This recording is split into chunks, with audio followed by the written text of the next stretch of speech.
Olá, alunos! Chegamos ao último e o maior filo entre os animais invertebrados, os artrópodes. Os artrópodes são invertebrados muito antigos e foram os primeiros animais a deixarem o oceano em que se originaram e passaram a ocupar os ambientes terrestres. Vamos dar uma olhadinha nessa foto que contém grupos de artrópodes. Vamos iniciar falando sobre a classificação.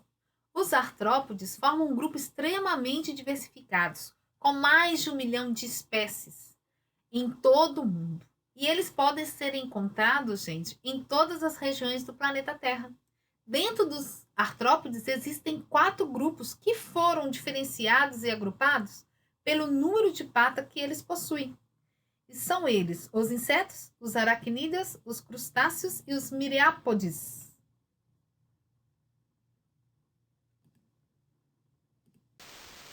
Os artrópodes do filo Artrópoda são de animais com patas e outros apêndices articulados, que são antenas, peças bocais.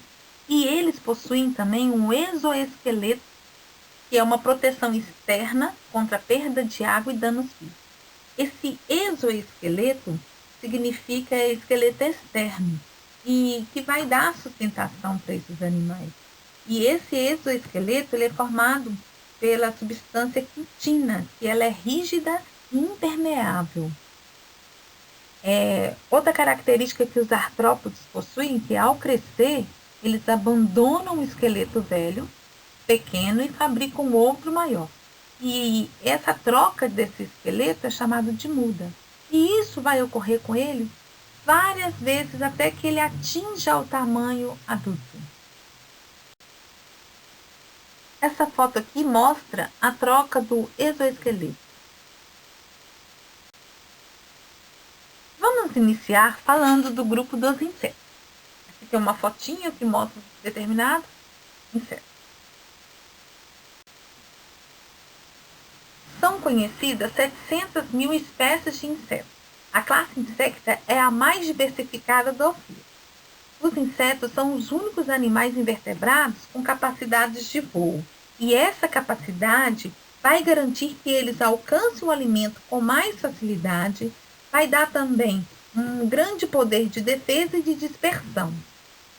Os insetos têm grande importância na cadeia alimentar, pois muitos pássaros, anfíbios, répteis, mamíferos e peixes se alimentam deles. Mas também os insetos podem trazer muito prejuízo ao homem nas lavouras, tá? O corpo dos insetos é dividido em cabeça, tórax e abdômen. Quando adulto, eles possuem um par de antenas, 3 pares de patas e as asas podem ser ausentes ou presentes. Vai depender da espécie do animal, tá? A respiração é traqueal. Os insetos são animais dioicos, ou seja, sexo separado, macho e fêmea. A fecundação é interna e o desenvolvimento pode ser direto ou indireto. O desenvolvimento direto é quando o ser já nasce na forma original e apenas cresce. Agora, o desenvolvimento indireto é quando ele nasce como larva e depois assume a sua forma original.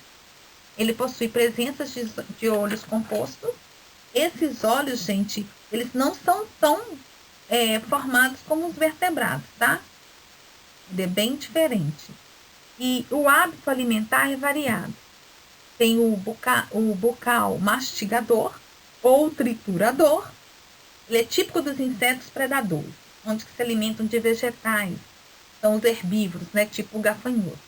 Tem o picador, que são os animais que alimentam de sangue. O exemplo, a fêmea do pernilongo. E esse tipo de aparelho bucal, ele é semi-rígido, o que vai facilitar a picada. Temos o sugador, que alimenta do néctar, exemplo, a mariposa. Esse sugador ele é constituído por um tubo longo e enrolado sobre si mesmo.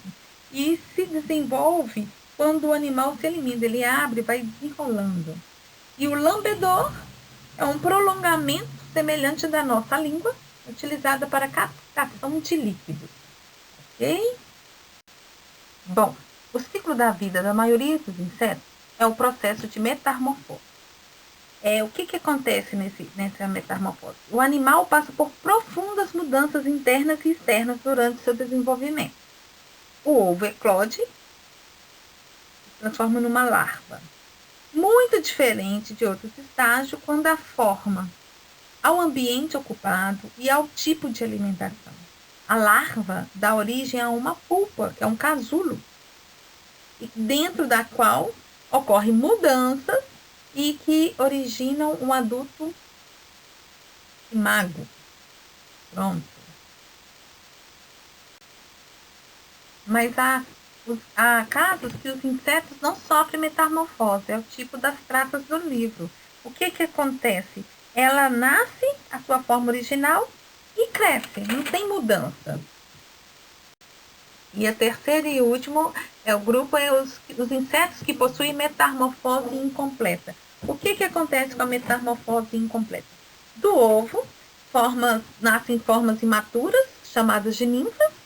As ninfas possuem semelhança com o adulto, mas não apresentam a asa, como os adultos. E podem ter padrões de cores muito diferentes. É o caso desse gafanhoto aí, olha. Bom, dentro do grupo dos insetos foram feitas subdivisões. Vamos falar da primeira, os coleópteros. É o grupo mais diversificado. Reúne besouros, vagalumes, joaninhas, serrapaus, entre outros. Representa aproximadamente 40% dos insetos. A palavra coleo significa estojo, píteros, asas, ou seja, as asas em estojos. As asas anteriores são grossas e rígidas e guardam como estojo o segundo par de asas, que é bem fininho e delicado. A maioria se alimenta de seiva das plantas, por isso é muito comum encontrá-los em lavouras. O outro grupo dos insetos é o Hymenopterus. Hymenopterus também vem do grego, hymen, membranas e píteras, asas. Os insetos desse grupo apresentam 2 pares de asas membranosas, muito finas e delicadas. Em alguns grupos, tais como as formigas, a maior parte não possui asas, somente as fêmeas, e machos reprodutores.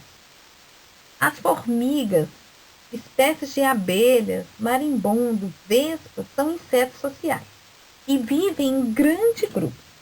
Geralmente há uma fêmea com a capacidade reprodutora na colônia, chama ela de rainha, E os machos férteis geralmente morrem após a reprodução.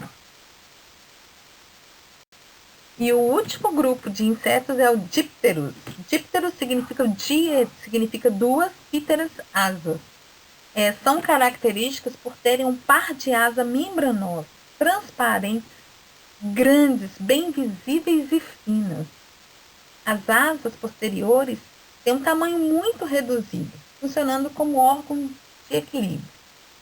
Mosca, mosquito, pernilongo pertencem a esse grupo. Muitos insetos possuem importância médica ou veterinária por transmitirem doenças ou serem parasitas. Temos o caso do mosquito da dengue, o transmissor da dengue, da zika, febre amarela, febre do chikungunya. Temos o mosquito palha, que é o transmissor da doença leishmaniose. Temos o mosquito prego, que é transmissor da malária. Bom, agora nós vamos falar sobre os crustáceos, que é o outro grupo do artrópodes. A palavra vem do latim, crusta significa carapaça dura. Então, eles formam um grupo onde a maior parte é aquática.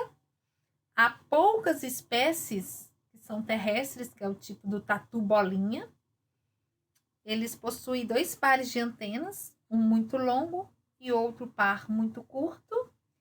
e possui características com números variáveis de pernas. E o corpo dele, ele tem a união da cabeça com o tórax, então a presença de um cefalotórax. Os crustáceos são encontrados principalmente em ambientes aquáticos, mas existem seres encontrados em terra firme, como o tatu-bolinha. Alguns crustáceos servem de alimento para peixes e outros animais maiores. Possui também essa carapuça dura e resistente, composta por quitina. A respiração é por brânquias e a maioria dos crustáceos é monóico, ou seja, são hermafroditas, um só sexo. E seu desenvolvimento pode ser direto, na maioria das vezes é indireto. Para comprovar o que eu havia falado no slide anterior, o que acontece no grupo dos crustáceos? A cabeça se une com o tórax. Então, o corpo agora passa a ser dividido em duas partes, abdômen e cefalotórax, onde está a cabeça junto com o tórax. Eles possuem dois pares de antena, um curto e um longo, e o número de pernas são variáveis. Entra nesse grupo camarão, caranguejo, siri, lagostas, entre outros. O outro grupo do artrópode são os aracnídeos. A maioria dos aracnídeos são encontrados em ambientes terrestres e são carnívoros. Algumas espécies, como aranha e escorpião, são peçonhentos e a sua picada pode causar sérios acidentes, tanto aos seres humanos quanto aos animais domésticos. O ácaro, que também é um aracnídeo, ele pode ser facilmente encontrado na poeira. Por isso, o maior responsável por causar alergia respiratórias. Os carrapatos, que também pertencem ao grupo dos aracnídeos, transmitem doenças. Os aracnídeos possuem o corpo dividido também em duas partes, cefalotórax e abdômen. Agora, o carrapato, as partes são fundidas numa só. Os aracnídeos possuem também 4 pares de pata, um par de quelíceras, um par de pedipalpos e antenas ausentes. Bom, as quelíceras, ela tem uma importância muito grande para os aracnídeos, porque por elas não possuir a mandíbula, então é aonde ela vai cortar e manipular os alimentos. E nas espécies venenosas, as quelíceras são os órgãos inoculadores de venenos, ou seja, é onde que o veneno fica concentrado. Já os pedipalpos, eles terão a função de órgãos sensoriais ou então de manipulação das presas. A respiração é traqueal ou filotraqueal, e a maioria das espécies são dioicas, com fecundação interna. Dioica, gente, é quando tem macho e fêmea, são separados. Vamos falar um pouco sobre as aranhas. Existem mais de 36 mil espécies. No abdômen ficam evidentes 2 aberturas dos órgãos respiratórios, que são orifícios pelos quais ocorrem as trocas entre o ar e o organismo. É chamada de respiração filotraqueal. Na parte final e interior do abdômen, há 3 ou 4 pares de glândulas produtoras de teias. As teias, elas têm a função de capturas de presa, atuam como cordas de sustentação para os movimentos de descida, ajuda nas transferências de esperma entre macho e a fêmea, na formação do saco que protegerá os ovos. Bom, os insetos compõem a maior parte da dieta das aranhas, embora as maiores possam até se alimentar de filhotes de aves e de pequenos roedores. As quelíceras injetam toxina na presa, que fica imóvel ou morre. Já os escorpiões estão entre os mais antigos invertebrados terrestres. São animais noturnos. Cerca de 25 espécies em todo o mundo possuem toxinas capazes de causar prejuízo à saúde humana. Existem também cerca de 3 mil espécies. A maioria habita nas regiões tropicais e subtropicais. As quelíceras são pequenas e ficam próximas à boca. Os palpos possuem grandes pinças usadas nas capturas das presas. Vou falar um pouquinho agora sobre os carrapatos e aves. Existem mais de 30 mil espécies. Eles são confundidos com os insetos, mas a presença de 4 pares de pernas e a ausência de antena mostra que eles pertencem ao grupo dos aracnídeos. A maioria dos carrapatos alimentam de sangue e é transmissor também da febre maculosa. O ácaro, ele causa sarna e alergia respiratória.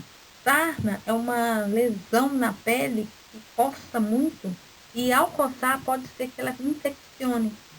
E é transmissível pelo contato direto com a pessoa infestada, pelo compartilhamento de roupas de cama, toalha e vestimenta.